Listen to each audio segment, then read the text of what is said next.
चंद्रार्कौ वह्निदृष्टिः कुलिशवरनखश्चञ्चलात्युग्रजिह्वः काली दुर्गा च पक्षौ हृदयजठरग्नो भैरवो वाडवाग्नि ऊरुस्थौ व्याधिमृत्यो शरभवरखगश्चण्डवातातिवेगः संहर्ता सर्वशत्रून् स जयति शरभः शाल्वः पक्षिराजः।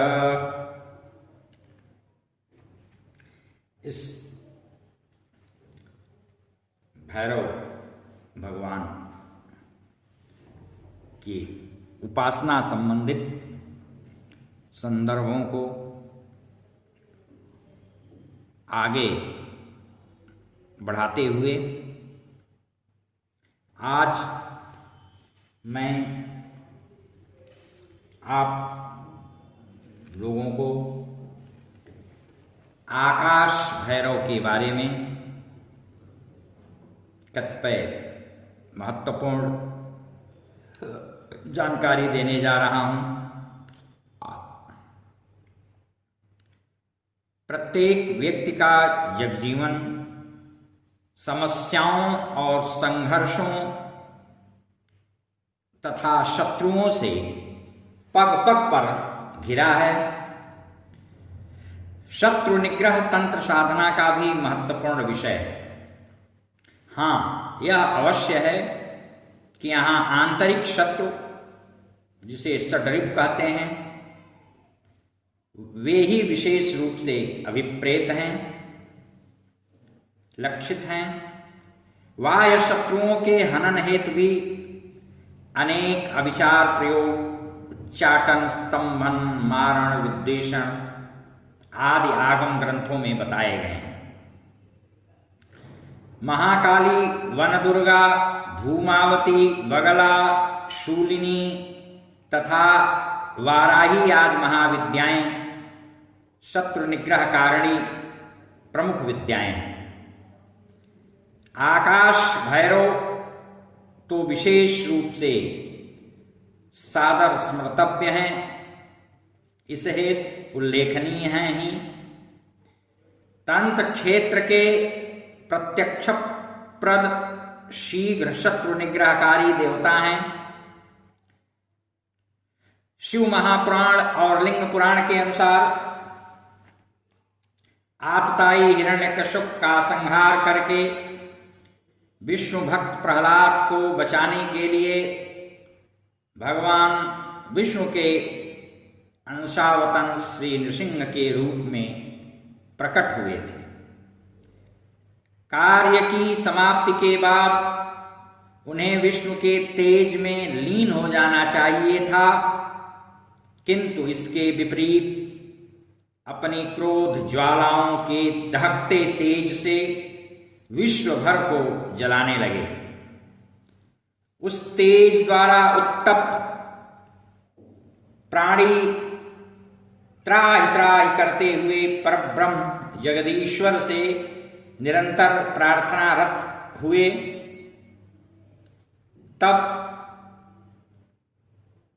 जगन प्राणियों के त्राता, त्रैलोक्य के विधाता भगवान सदाशिव ने अपने तृतीय नेत्र से उत्पन्न स्वांश रूप परम तेजस्वी महाबली श्री वीरभद्र को आदेश दिया कि वह श्री विष्णु के अंशावतार श्री नृहरि के पास जाकर उन्हें समझाएं कि जिस कार्य के लिए उनकी आवश्यकता थी, प्रतीति थी, उनका आविर्भाव हुआ था, वह कार्य उन्होंने संपन्न कर दिया।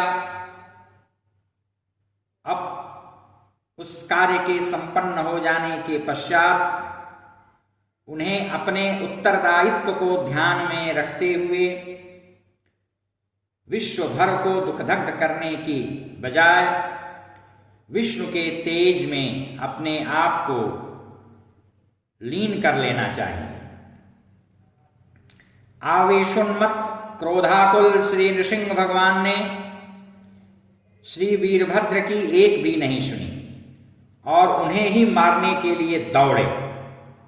तब साक्षात सदाशिव रूपी वीरभद्र सूक्ष्माति सूक्ष्म रूप धारण करके अदृश्य हो गए और क्षण भर में शरभ रूपी भयानक पक्षी, जिनका एक पंख श्री महाकाली और दूसरा पंख श्री दुर्गा की महान शक्ति से युक्त था, के रूप में प्रकट होकर आकाश मार्ग से एक ही चोंच के वार से और अपने पंजों से श्री नृसिंह की वाह त्वचा खींचकर ले गए और उन्हें उठाकर टांग कर ले जाकर के पर्वत पर रखा। तब वह शांत हुए। यही शिव रूपी वीरभद्र शरभावतार आकाश भैरवादि के नाम से सुप्रसिद्ध हुए हैं। इनके अन्य नाम पक्षराज, गर्भ से इतर है, शरभेश्वर, खगपति आदि भी हैं। ये तंत्र के मुख्य देवता हैं। इनकी स्वतंत्र उपासना पद्धति है, प्रक्रिया है। इनकी अनेक शक्तियां हैं जो आश प्रत्यक्ष फलकारक सिद्ध होती हैं। आकाश भैरव, आशु गरुड़, शरभेश्वर त्रिधा विभक्त हैं। इनके 3 रूप हैं, शरभ, शालु और पक्षीराज। आगम ग्रंथों विशेष रूप से आकाश भैरव कल्प में इनकी आराधना का विशद विधान उपलब्ध है। इनका षोडशाक्षर मंत्र भी बहुत प्रभावशाली है। इनकी पूजा के आदि और अंत में रुद्र सूक्त के पाठ का विधान अनिवार्य है। इनके आराधक को प्रतिदिन कम से कम 3 पाठ रुद्र सूक्त का अवश्य करना चाहिए। आकाश भैरव कल्पोक्त 4th अध्याय में वर्णित विधि द्वारा 11 बार रुद्र सूक्त से शिवलिंग का अभिषेक करने से असाध्य कार्यों की संसिद्धि होती है, ऐसा बताया गया है। ज्ञान, बुद्धि, सौभाग्य, सर्व सिद्धिदायक आकाश भैरव की महदाराधना है और उसे श्री गुरु मुख से सुनकर शिक्षा दीक्षा लेकर के ही आगे साधना में तत्पर होना चाहिए, संलग्न होना चाहिए। कुल वृद्धि एवं पुत्र प्राप्ति हेतु अति गुप्त आशुताक्ष कवच का जप पाठ सिद्धिदायक होता है। यह भी आकाश भैरव कल्प में निहित है। इसके यंत्र के धारण का भी विधान दिया गया है। बंध्या या संतान युक्त केवल कन्या ही जन्मने वाली स्त्री को इनकी आराधना से, इनके तंत्र प्रयोग से पुत्र रत्न की प्राप्ति होती है। शुक्रवार से 3 दिन तक 10 बार नित्य कवच का पाठ तथा भल्ला तक अथवा देव सरसप से हवनादि करना चाहिए।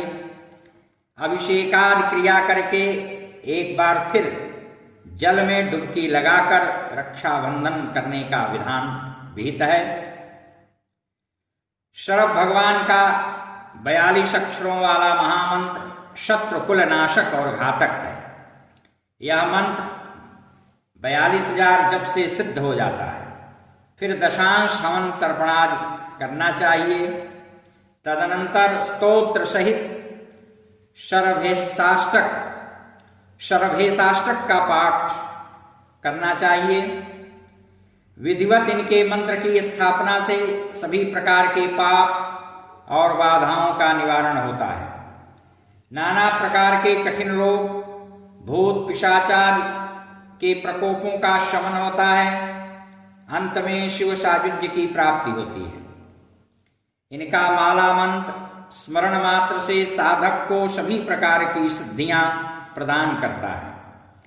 श्री सर्वेश्वर अस्त्र विद्या अर्थात श्री सर्वेश्वर गायत्री का भी पाठ जब साधक को करना चाहिए। यह अत्यंत प्रभूत प्रभावशाली है। इनके मंत्रों से अनेक अमोघ प्रयोग बताए गए हैं। सर्वेश्वर मंत्र से मारण अति तीव्र और अति शीघ्र होता है। शत्रुकृत तंत्रा विचार भी तत्क्षण विनष्ट हो जाते हैं। कामना भेद से हवन के अनेक प्रकारों का विशद वर्णन आकाश भैरव कल्प में उपलब्ध है। निग्रह कार्यों में इनके प्रभेद शालवेश विशेष रूप से प्रधान हैं। हर कार्यों में बलि विधान विहित है। मातृका वर्णों से युक्त पुटित सर्वेश्वर मंत्र का पुरस्चरण विशेष फलदायी होता है, किंतु शत्रुनाशन कर्म में मातृका वर्णों को विलोम विधि से जोड़कर सर्वेश मंत्र से पुरस्चर्या करनी चाहिए।